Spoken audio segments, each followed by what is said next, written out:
If you're headed home for the holidays, you could be bringing an unwanted guest with you, the deadly coronavirus. This morning, we are having a conversation with Dr. Ben Weston with the Medical College of Wisconsin.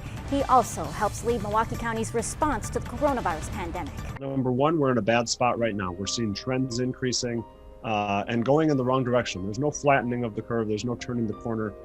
We are seeing a steepening curve right now. It's getting worse. We've heard these kinds of comments constantly. Who are you to tell me how to live my life, how to wear a mask? The government can't cancel trick-or-treating. You can't tell me I can't see my grandparents. How do you, in the health profession, respond to that? A couple examples to think about. One would be seatbelts.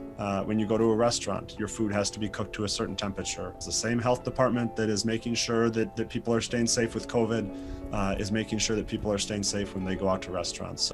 Instead of looking at it as, I have to cancel Thanksgiving this year, I have to upset my family, I'm not able to get together, I think shifting it to what you are doing.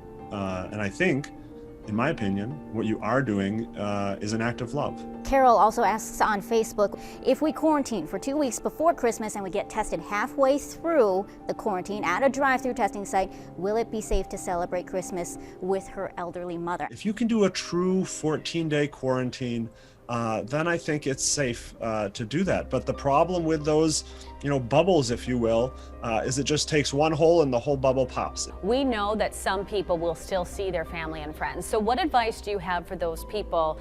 This just can't happen. There is no way with the trajectory we're seeing, with the trends we're seeing in our hospitals, that we as a community, we as a state, frankly, we as a country, can handle everybody getting together in these large groups, or even 40% of the population getting together in these large groups. It's just not sustainable.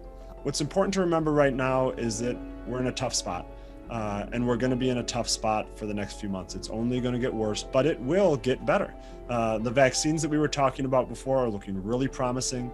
They're on the horizon. We see an endpoint now. Earlier in the fall, we didn't know when the endpoint was going to be. Was it going to be months? We all hoped not, that it would be years, but we didn't know. Now we know.